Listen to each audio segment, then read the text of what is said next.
Good morning students. Accurate school के YouTube channel में आपका हार्दिक स्वागत करते हैं।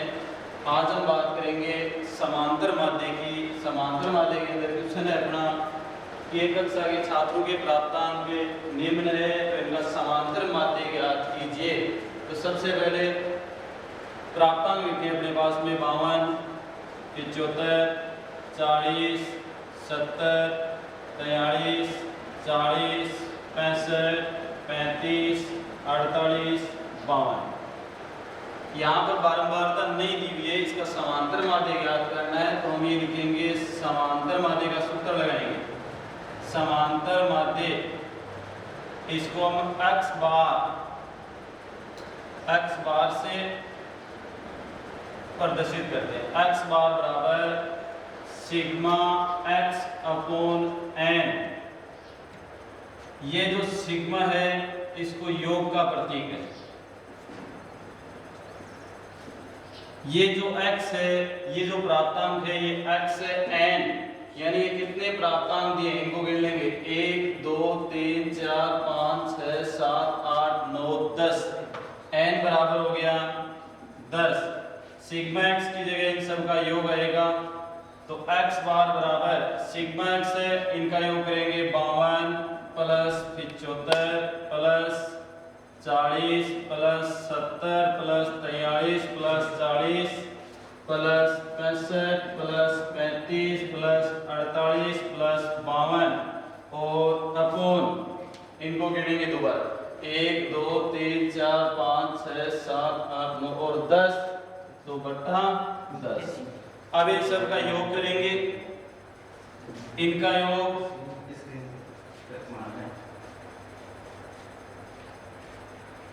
520 और बटा 10, 0 से 0 कैंसिल और ये आ गया 52 और ये इसका क्या है आंसर है। यदि बारंबारता नहीं दी हुई हो तो समांतर माध्य के लिए यही सूत्र लगाएंगे कि सिग्मा x अपॉन n और सिग्मा x, सिग्मा योग का प्रतीक है। समांतर माध्य को अक्ष बार से प्रदर्शित करते हैं, तो अक्ष बार बराबर sigma x upon n। n कितने नंबर है, कितनी संख्या दी हुई है, संख्या आपके पास में 10 दी हुई है, तो बट्टा 10, 10 का भाग दिया, इनका योग करके 10 का भाग दिया, तो समांतर माध्य का मान आ गया 52। अब इसके बाद में यदि बारंबारता दी हुई हो तो समांतर माध्य ज्ञात करने की अपने पास में 3 विधि है।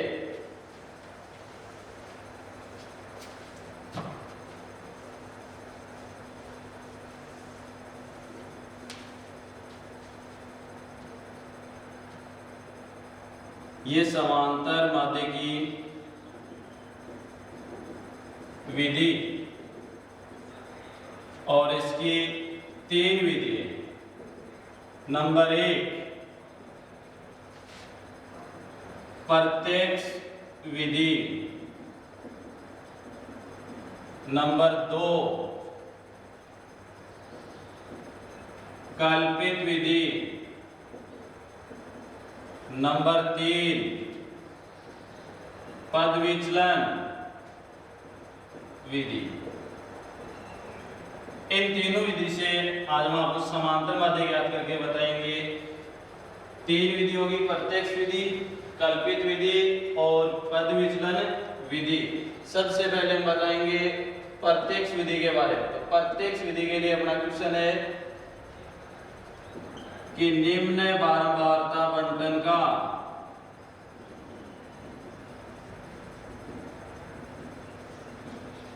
समांतर माध्य प्रत्यक्ष विधि से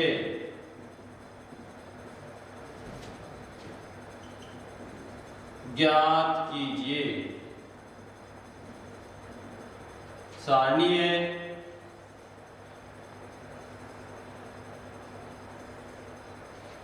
यहाँ वर्ग दिया है और यहाँ पर f का मान दिया है।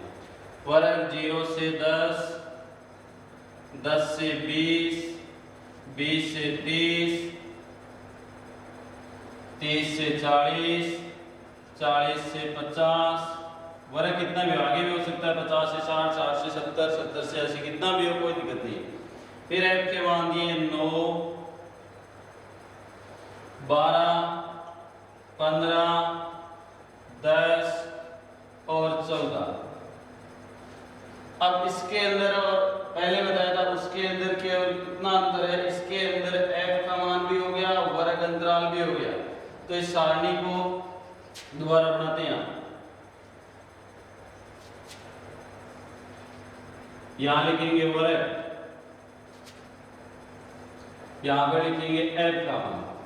वर्ग के अंदर देखो 0 से 10 स्टार्ट है, तो ये 0 से 10, 10 से 20, 20 से 30, 30 से 40, 40 से 50 तक दिया हुआ है।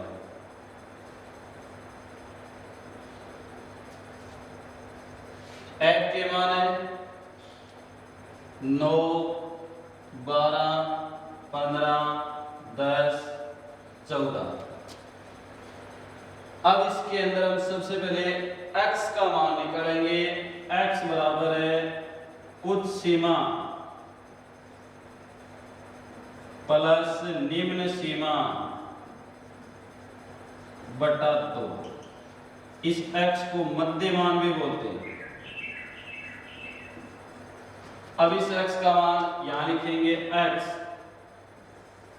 x के मान के लिए लिखेंगे उच्च सीमा प्लस निम्न सीमा बटा 2। इस साइड में जो लिखा हुआ है 0, 10, 20, 30, 40 ये सभी है निम्न सीमा, और ये जो लिखा है 10, 20, 30, 40, 50 ये है उच्च सीमा यानी लो लिमिट, और ये हाई लिमिट। अब x का मान निकालने के लिए पहले इन दोनों का योग 0 और 10 दोनों का योग 10 हो गया, 2 का भाग तो ये हो गया 5। उसके बाद में इन दोनों का योग 10 और 20, 30, 2 का भाग दिया तो 15। अब यदि इनके बीच में अंतर समान है, देखो यहाँ पर अंतर सब में समान है, और यदि अंतर समान होता है तो इनके अंदर जितने का अंतर है उतने आगे जोड़ते जाओ, या ऐसे नहीं जोड़ते हैं तो फिर इनका जोड़ करके 2 का भाग देते जाओ। तो 15 इन दोनों का योग किया तो 50, 2 का भाग दिया तो 25, और यहाँ 10 का अंतर है तो देखो यहाँ भी 15 और 10 25। 25 के बाद यहाँ 35 और यहाँ पर 45। प्रत्यक्ष विधि है, इसका सूत्र है x बार बराबर sigma f(x) upon sigma f। ये सिग्मा योग का प्रतीक है, f का मतलब है बारंबारता यानी बारंबारताओं का योग। यहाँ लिखेंगे सिग्मा f। इन सब का क्या करेंगे, योग करेंगे। इनका योग करेंगे 5, 4, 9, 9, 18, 2, 20, 1, 2, 3, 4, 2, 6 यानी सिग्मा f का मान हो गया 7। लेकिन अपने पास में भी f(x) नहीं है, f(x) ये f के मान है, ये x के मान है, यानी आगे वाला जो कॉलम बनेगा वो बनेगा f(x) का। f और x के मान दोनों को देखिए गुणा करेंगे। पहला मान है 9 और 5, दोनों को गुणा किया तो ये हो गया 45। दूसरा मान है 12 और 15, दोनों को क्या करेंगे, गुणा करेंगे। 15 और 12 हो गए 180। 25, 15 दोनों ने f को x से गुणा करना है। 25 और 15 दोनों को गुणा किया 375। फिर 35, ये 10 दोनों, ये 10 ये 35 गुणा हुआ, ये हो गया 350। फिर 14 को कितने से, 45 से गुणा करेंगे, ये हो गया 630। और यहाँ पर लिखेंगे सिग्मा f(x). सिग्मा f(x) का मतलब है इन सब का हम यहाँ पर योग करेंगे। तो इनका योग करते हैं। देखो योग के अंदर ये हो गया पहले तो 0,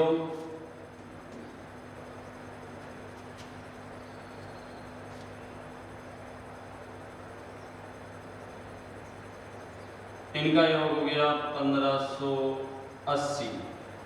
सूत्र है अपना x बार बराबर sigma f(x) upon sigma f। तो सिग्मा f(x) इसका मान हो गया अपने पास में 1580, तो 1580 बट्टा सिग्मा f इसका मान हो गया 60, तो सिग्मा f का मान 60 0 से 0 कैंसिल, और ये हो गया 158 बट्टा 6। 158 में कितने का भाग देना है? 6 का भाग देना है। 6 का भाग दिया 158 में, ये हो गया 6 2 12, 26.33, और यही इसका आंसर है। आइए हमने आपको बताइए पहली विधि प्रत्यक्ष विधि। इस विधि में सबसे पहले हमें देखना है वर्ग अंतराल सतत है। वर्ग अंतराल सतत है, देखो 0 से 10 आ रहा है, 10 से 20 है, 20 से 30, 30 से 40 सेम है। सबसे पहले अक्ष का मान निकालेंगे। अक्ष है, अक्ष को बोलते हैं मध्यमान। मध्यमान है, मध्यमान का लिए सूत्र है कि उच्च सीमा प्लस निम्न सीमा, यानी ये सब है उच्च सीमा, और इस साइड में जो लिखिए वो है निम्न सीमा। इन दोनों का योग करके 2 का भाग देंगे तो आएगा मध्यमान, यानी x का मान आ जाएगा। तो इन दोनों का योग करके x का मान निकाल लिया। x का मान निकालने के बाद अपने पास प्रत्यक्ष विधि के लिए सूत्र है कि x बार बराबर sigma fx upon sigma f। अब सिग्मा f बारंबारताओं का योग हो गया सिग्मा f, लेकिन अपने पास में fx का मान नहीं है। ये fx का मान नहीं है तो ये हम fx का मान निकालते हैं। fx यानी f और x दो भी मान दिए f और x के, f के दिए x के हमने निकाल लिए। इन दोनों को गुणा करेंगे तो ये f और ये x, fx गुणा हो गया। सूत्र में सिग्मा fx है तो इन सब का यहाँ पर योग किया गया और योग हो गया 1580। फिर सूत्र में देखते हैं कि सिग्मा fx है अपने पास में, सिग्मा f भी है, दोनों का मान है। तो सिग्मा fx का तो 1580, सिग्मा f का 60, 0 से कैंसिल 0 हो गया, और 158 में 6 का भाग दिया तो हो गया 26.33। और यही इस समांतर माध्य यानी किस विधि से? प्रत्यक्ष विधि से समांतर माध्य निकालने के लिए यही आंसर है। मान लीजिए इसी क्वेश्चन को हम देखते हैं कल्पित विधि और पद विचलन विधि से, और तीनों विधि से आंसर सेम होगा, चाहे प्रत्यक्ष से निकालो, चाहे कल्पित से निकालो, चाहे पद विचलन से निकालो। एग्जाम के अंदर यदि क्वेश्चन आता है कि निम्न बारंबारता बंटन का समांतर माध्य ज्ञात कीजिए, यदि आपके पास विधि का नाम नहीं दे कि प्रत्यक्ष विधि से निकालो या कल्पित से या पद विचलन, यदि विधि का नाम दे तो इन तीनों में से जिस विधि का नाम आए उसी विधि का हम प्रयोग करेंगे। यदि नाम नहीं आता है तो आपकी इच्छा से जो विधि आपको उचित लगे उसी विधि का प्रयोग करके समांतर माध्य का मान निकालेंगे। चाहे किसी विधि का प्रयोग करो, तीनों के अंदर प्रत्यक्ष, कल्पित और पद विचलन, तीनों के अंदर इसका आंसर क्या होगा? सेम आएगा। अब यही क्वेश्चन है अपना, इसके अंदर है हम क्या करते हैं, केवल प्रत्यक्ष विधि का नाम हटा रहे हैं। प्रत्यक्ष विधि का क्या लिख देते हैं? कल्पित विधि। केवल विधि चेंज किए। इस टाइप का और भी क्वेश्चन हो सेम ऐसे ही होगा। यानी अब देखो कल्पित विधि के अंदर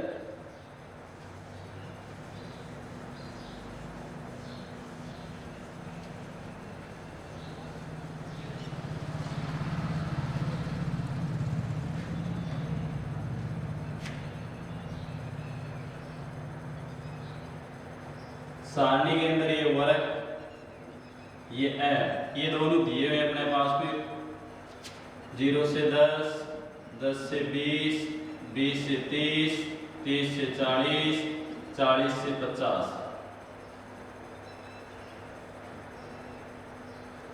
f के मान दिए हुए हैं अपने पास में 9, 12, 15, 10, 14। अब x का मान निकालेंगे।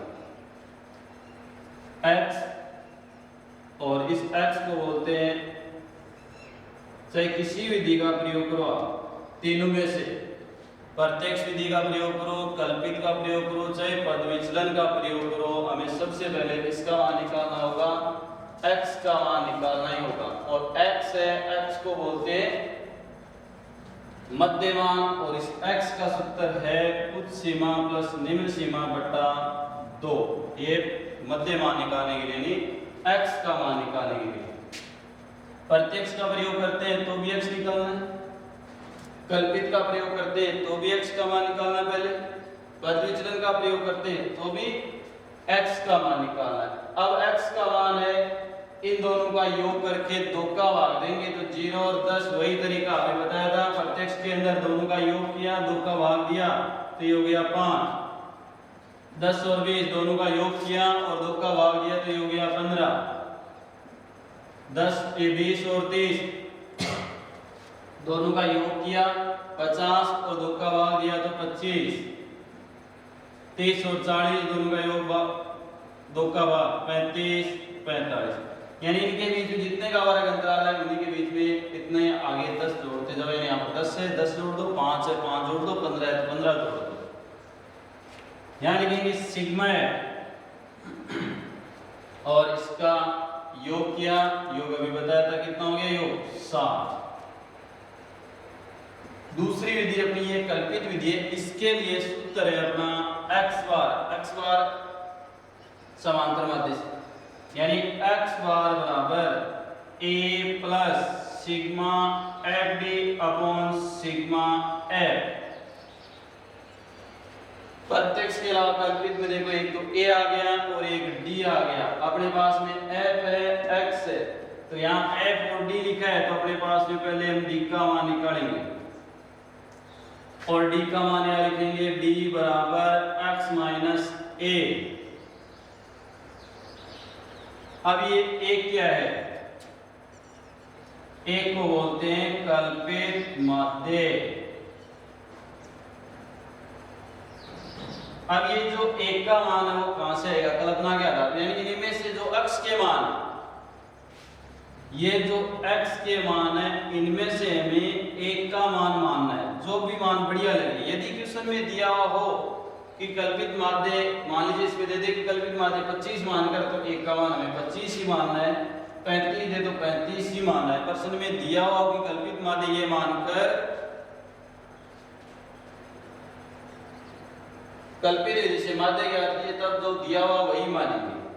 अब यहाँ अपने पास में नहीं दिया हुआ तो हम अपनी इच्छा से यहाँ से 5, 15, 25, 35, 45 इनमें से कोई भी मान एक का मान मान लेंगे। तो a बराबर हमने मान लिया यहाँ पर 5। अब ये जरूरी नहीं कि मैंने आपको यहाँ a बराबर 5 लिखा है तो आप भी 5 मानो, 15 मान के भी कर सकते हैं, 25 भी मान सकते हैं, 35 भी मान सकते हैं और 45। लेकिन ध्यान रखना यही है कि ये जो x के मान है उन्हीं में से हमें एक का मान मानना है। यदि इनमें से एक का मान नहीं मानते तो अपना क्वेश्चन ही रॉन्ग हो जाएगा आगे। अब यहाँ d का मान है x माइनस a, यानी x माइनस a और इस एक का मान अपने पास में 5, हमने यहाँ a बराबर 5 ही माना है। अब a बराबर हमने 5 माना है तो पहला मान x माइनस a, तो 5 में से 5 यानी 5 माइनस 5, पहला मान 0। इसमें यह भी ध्यान में रखना है जो भी मान मानते हैं, मान लीजिए आप 5 मानते हैं तो इसके सामने 0 आएगा d का मान, और यदि 25 मानते हैं तो a का मान 25 मानते हैं, 25 के सामने यानी 25 वाले मान में 0 ही आएगा, क्योंकि 25 माइनस 25 0, 35 मानते हैं तो 35 वाले में 0। पहला मान 0 हो गया। दूसरा 15 माइनस 5 ये हो गया 10। तीसरा 25 माइनस 5 20, 35 माइनस 5 30, 45 माइनस 5 40। ये अपने पास में आ गए d के मान। d के आने के बाद अपना सूत्र है सिग्मा एफ डी, एफ और d, तो आगे वाला कॉलम बनेगा एफ डी का। एफ और d को क्या करेंगे, गुणा करेंगे। f के मान, ये f के मान है, ये d का मान है। इसमें ध्यान रखना, कई बार क्या करते हैं सही करते हैं d का मान निकालते हैं, लेकिन जल्दबाजी में f से गुणा कर देते हैं। f से गुणा करते ही d के मान का कोई मतलब नहीं है, वो तो f से गुणा करते ही कौन सी विधि हो जाएगी, प्रत्यक्ष विधि हो जाएगी। प्रश्न ने पूछा है कल्पित विधि, पूरा रॉन्ग हो जाएगा।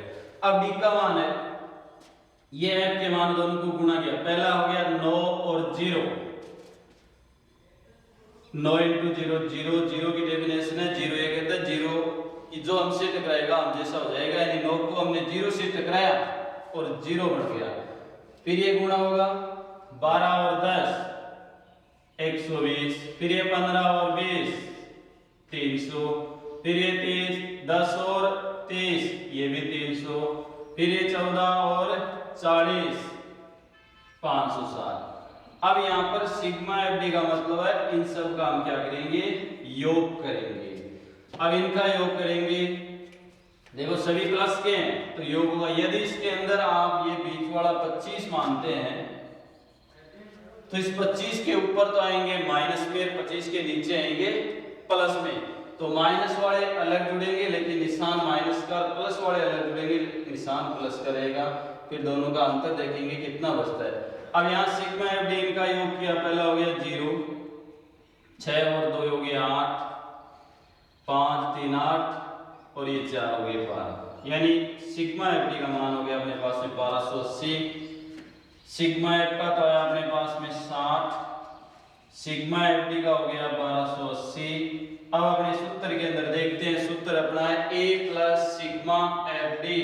एक की जगह हमने मान माना था 5, एक की जगह रखेंगे 5, तो देखो मान रखते हैं, ये हो गया 5 प्लस सिग्मा एफ डी, इसकी जगह मान रखेंगे 1280, तो ये हो गया 1280 और अपॉन सिग्मा एफ का मान हमने लिखा 60, तो बट्टा 60, 0 से 0 कैंसिल हो गया, 5 के 5 प्लस 128 बट्टा 6, 5 प्लस 128 में कितने का भाग देना है, 6 का भाग देना है। तो 128 में 6 का भाग देते हैं तो ये हो गया 6 2 12 और 6 1 6, यानी 21.2 बच गए तो 3 3। इन दोनों का योग होगा 21 और 5 जोड़ दिए तो ये हो गया 26.33।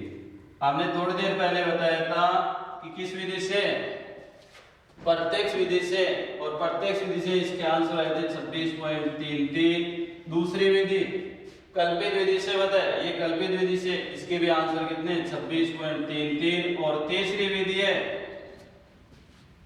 पद विचलन, और पद विचलन से भी निकालेंगे इसका मान तो भी कितना आएगा 26.33। एक बार दोबारा देखिए इसको, प्रश्न में ये लिखा है कि निम्न बारंबारता बंटन का समांतर माध्य कल्पित विधि से ज्ञात कीजिए। तो कल्पित विधि से ज्ञात करने के लिए सारणी दी हुई है, सारणी में सबसे पहला मान हम निकालेंगे x का, और ये x को बोलते हैं मध्यमान, और इस मध्यमान का सूत्र होता है उच्च सीमा प्लस निम्न सीमा बटा 2। ये जो वर्ग है, वर्ग अंतराल है, इसके अंदर इस साइड में लिखा है ये जो सब है निम्न सीमा, ये सभी निम्न सीमा है। और ये जो 10 20 30 40 50 ये जो लिखे ये है उच्च सीमा। तो x का मान निकालने के लिए सूत्र बता दिया आपको, उच्च सीमा प्लस निम्न सीमा बटा 2।